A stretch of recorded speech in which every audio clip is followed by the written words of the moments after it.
할렐루야. 대림절 마지막 주일입니다.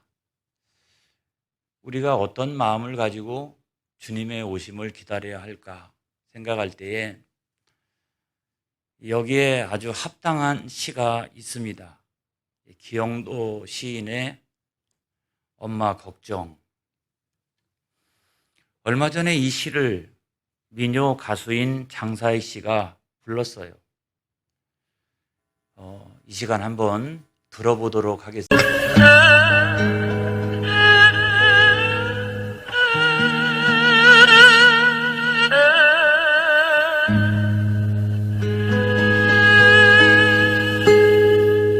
열무 30단을 이고 시장에 간 우리 엄마 안 오시네. 해는 시든지 오래 나는 찬밥처럼 방에 담겨 아무리 천천히 숙제를 해도 엄마 안 오시네. 배춧잎 같은 발소리 타박 안 들리네.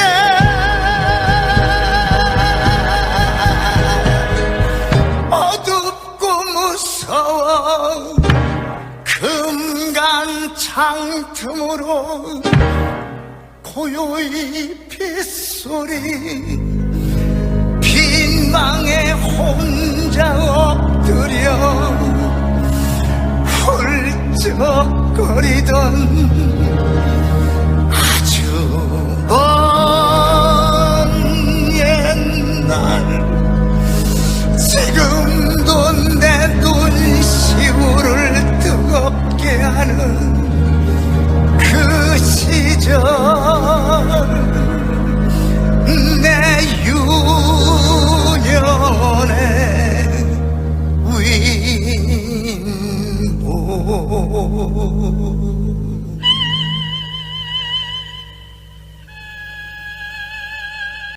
엄마는 전부고 생명 그 자체였습니다. 시장에 나간 엄마가 돌아오기를 간절히 기다리고 있는 이 아이의 마음이 아주 잘 표현되어져 있는 그런 시라고 생각합니다. 숙제를 아무리 천천히 해도 엄마 안 오시네. 또 발자국 소리를 아무리 들으려고 해도 엄마 안 들리네. 그렇게 걱정을 하는 거죠. 그럼에도 불구하고 엄마는 반드시 옵니다. 왜냐하면 엄마는 자기 생명보다 이 아이를 더 사랑하니까. 주님의 오심도 마찬가지라고 생각합니다. 첫 성탄절에 주님이 오셨던 것처럼 언젠가 주님은 반드시 오세요. 우리가 어떤 사명을 감당하다가 지치고 힘들 때도 많이 있습니다. 그래서 주님은 안 오시나? 주님이 빨리 왔으면 좋겠다. 또 간절히 하나님 앞에 기도하는데 주님은 내 기도를 안 들으시나? 그렇게 걱정할 때도 있습니다. 그렇지만 주님은 반드시 오신다. 왜냐하면 주님은 자기 생명보다 우리를 더 사랑하시니까. 여러분, 이 사실을 믿으시기를 주의 이름으로 축원합니다. 그래서 우리는 늘 언제나 한 길로 가야 돼요. 다른 길로 가면 안 됩니다, 여러분. 첫 성탄절에도 마찬가지였어요. 동방박사 한번 생각을 해보세요. 이 사람들은 페르시아가 고향이었습니다. 천문학자들이었습니다. 어느 날 천문을 관측하고 있는데 메시아 탄생을 예고하는 아주 크고 엄청난 별이 떠올랐어요. 그 별을 보고서 쫓아옵니다. 험한 길이었습니다. 무려 수천 킬로나 되는 그 길을 쫓아왔어요. 왜 그랬을까요? 당시의 시대는 자기들이 생각을 해봐도 영적으로 캄캄한 시대였습니다. 그래서 온 인류를 구원하실 메시아가 탄생했으면 좋겠다. 그런 기대를 가지고 간절히 기다리는 마음을 가지고 있었던 거죠. 그래서 그 험한 길을 걸쳐서 나중에 유다 땅에 왔고 수도인 예루살렘에까지 들어오게 됩니다. 그 소식을 전하자 온 도성이 난리가 났고 나중에 헤롯 왕을 만나게 됩니다. 그 헤롯 왕이 자기에게 전혀 다른 길을 이야기해 줍니다. 야, 네가 가서 그 아기를 만나거들랑 나한테 다 얘기해 달라. 왜요? 왜 그랬을까요? 잡아서 죽이려고. 아마 물질적인 조건을 이야기했을 거예요. 내가 말이야 다시 돌아와서 나한테 알려주기만 하면 내가 이만큼 보상을 할 거야. 그거 마음에 안 들어? 그러면 네가 이야기만 해. 그러면 어떤 관직이든지 내가 너한테 다 줄 거야. 그런 제안을 했으리라고 생각을 합니다. 그런데 동방박사들은 베들레헴에 가서 3가지 보물을 가지고 아기 예수님을 만나게 됩니다. 그리고 경배합니다. 그리고 헤롯이 제시했던 그 다른 길, 그 길을 가지 않고 그냥 고국을 향해서 돌아갑니다. 자기가 쫓아왔던 그 한 길, 그 길로 그대로 그는 돌아갔습니다. 왜 그랬을까요? 물질보다 또는 그 어떤 권세보다 더 중요한 길이 있었기 때문에 그렇다. 할렐루야. 두 번째는 목자들입니다. 그들은 일상생활이 양을 치는 목동들이었어요. 밤이고 낮이고 늘 들판에 나가서 일정한 정해진 시간 동안에는 거기서 돌아올 수가 없습니다. 밤에도 늘 꼬박 짐승들의 공격으로부터 양떼들을 지키고 있었습니다. 그런데 어느 날 갑자기 천사가 나타나서 큰 기쁨의 좋은 소식을 전하노라. 그 메시아 탄생 소식을 전하면서 이렇게 이야기합니다. 너희가 가서 그 아기를 보리니 이것이 너희에게 표적이 되리라.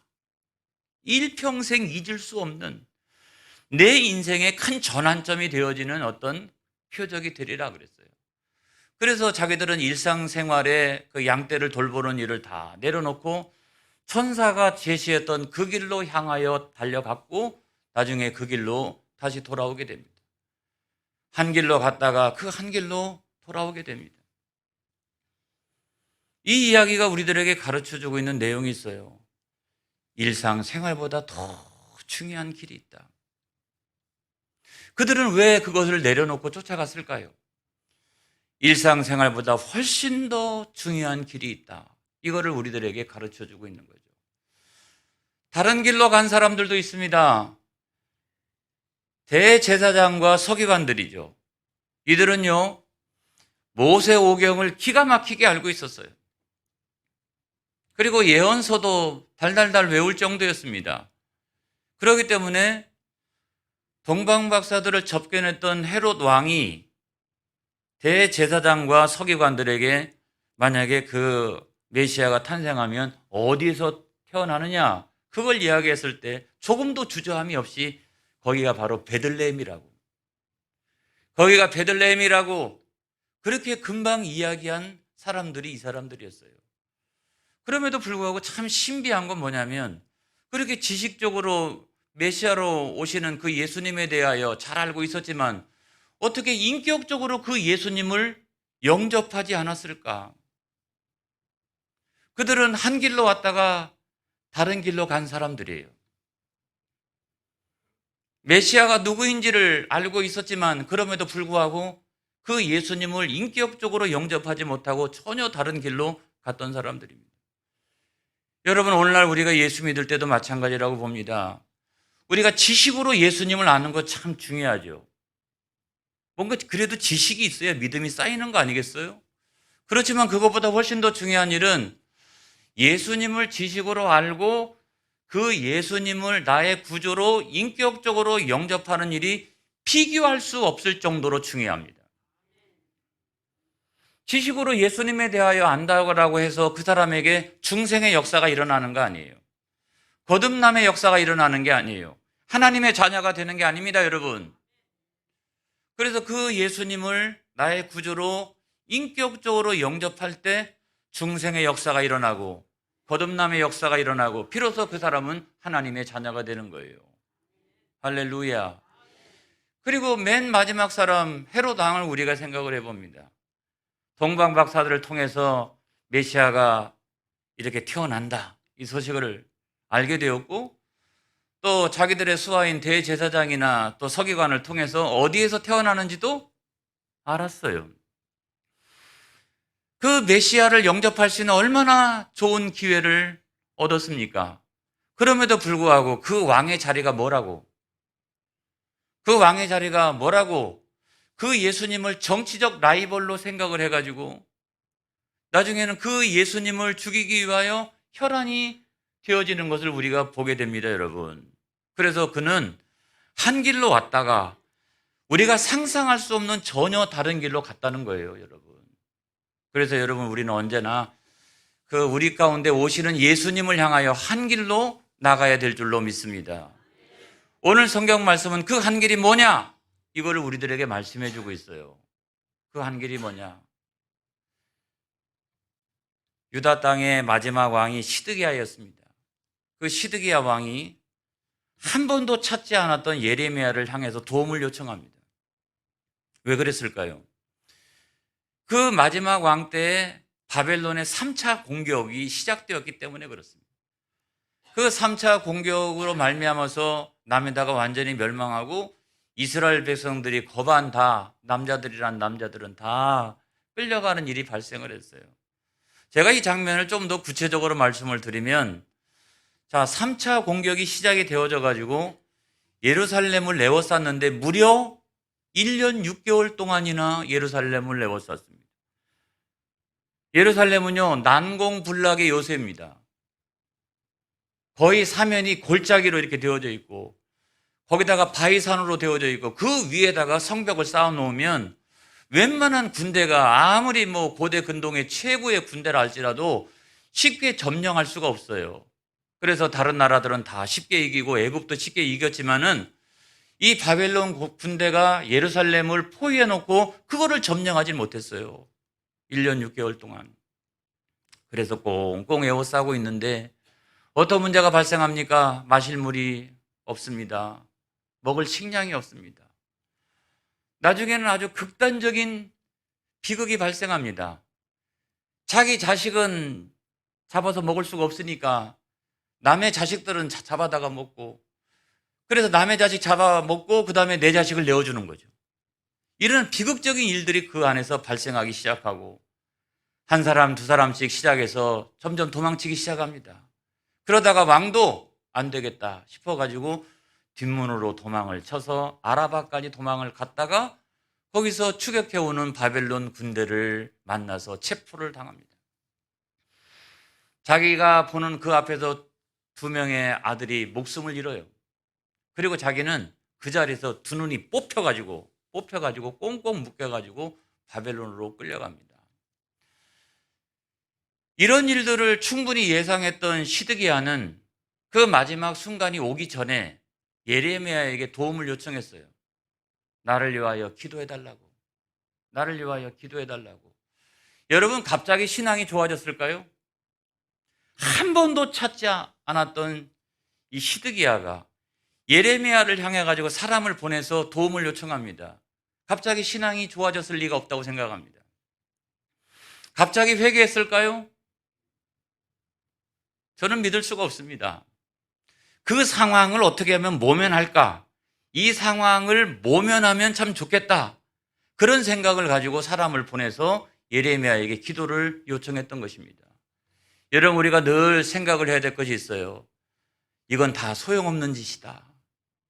뭡니까?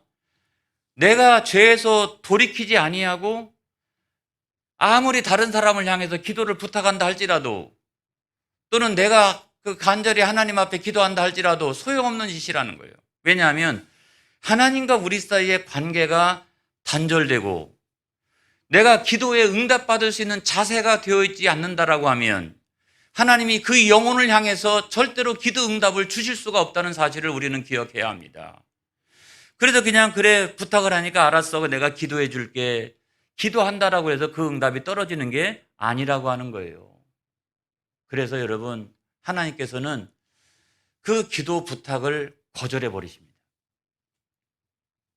거절해 버리십니다. 왜 그랬을까요?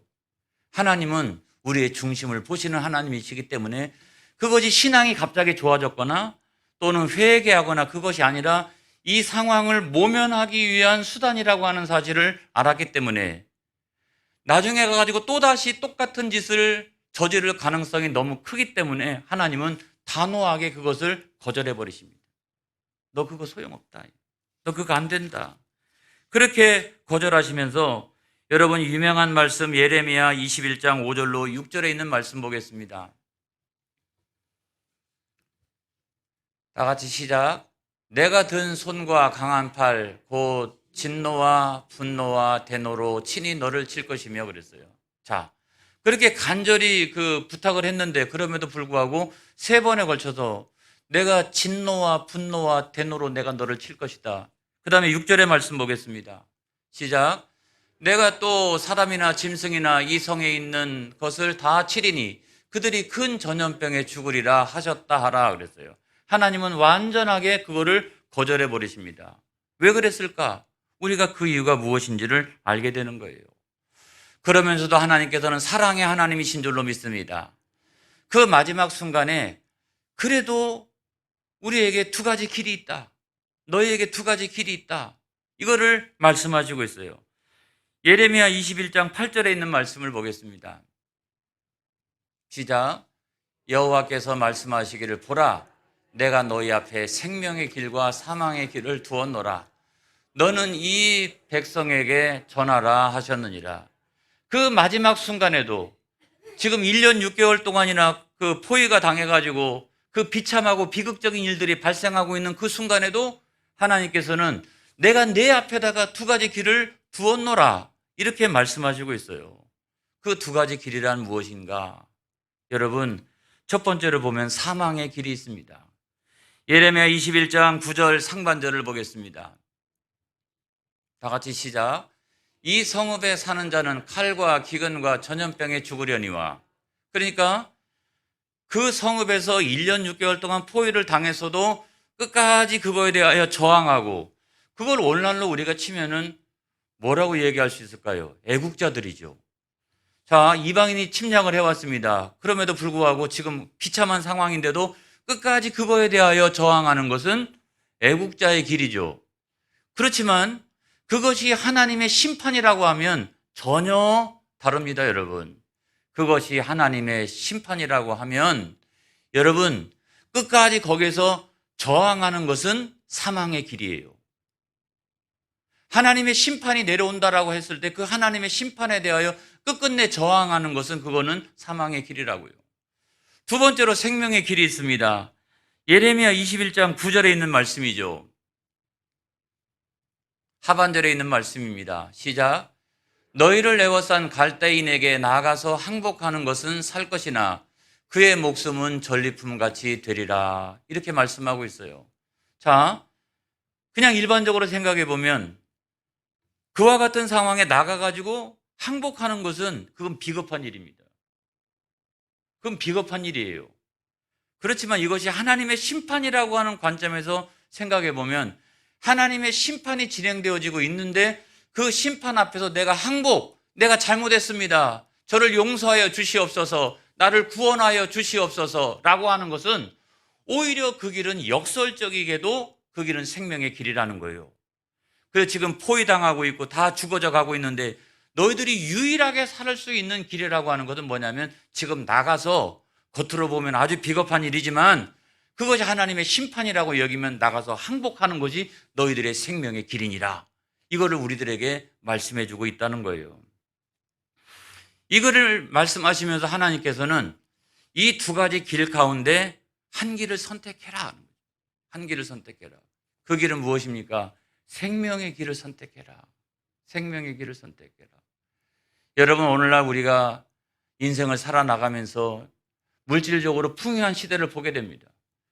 그렇지만 영적으로는 기가 막힌 시대를 우리가 지금 만나고 있어요. 죄악이 얼마나 관영한지 알 수가 없습니다.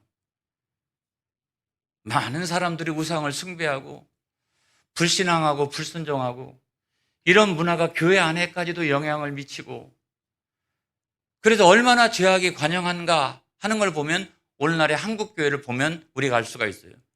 한국 교회들 안에서 어떤 현상들이 일어나고 있느냐라고 하는 걸 보면 그 죄악이 얼마나 교회 안에까지도 철저하게 침투하고 있는가라고 하는 것을 여러분 우리가 알게 되는 것입니다. 어디에서 우리가 생명의 길이 있을까요? 마지막 때라고 하는 생각을 가지고 철저히 회개하지 아니하면 우리는 이기는 자가 될 수 없고 우리는 남은 자가 될 수 없어요. 그래서 마가복음 1장 15절에 있는 말씀을 보겠습니다. 시작. 이르시되 때가 찼고 하나님의 나라가 가까이 왔으니 회개하고 복음을 믿으라 하시더라. 마지막 때가 점점점 우리에게 다가온다는 말이에요. 그래서 하나님의 나라가 점점 우리에게 그만큼 가까이 와 있다는 거예요. 어떻게 해요? 살 길은 뭐냐? 살 길은 회개하고 복음을 믿으라. 이 길 외에는 없다는 거예요. 그런데 그 복음이란 무엇이냐? 그 복음은 예수 복음인 줄로 믿습니다.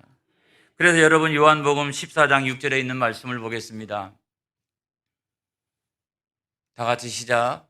예수께서 이르시되 내가 곧 길이요 진리요 생명이니 나로 말미암지 않고는 아버지께로 올 자가 없느니라. 그래서 하나님께서 인류에게 주신 그 유일한 한 길, 그 생명의 길은 뭐냐면 우리가 회개하고 예수 복음을 믿는 그 길 외에는 다른 길은 절대로 없다는 사실을 우리에게 말씀해 주고 있습니다. 그래서 우리가 이 사실을 알고 한 길로 지금까지 잘 갔다면 끝까지 한 길로 가야 되는 거예요. 그 한 길에서 다른 길을 선택하지 않기를 바랍니다. 할렐루야. 그 한 길에서 승리하는 저와 여러분 되어지기를 주의 이름으로 축복합니다. 축복합니다. 기도하겠습니다.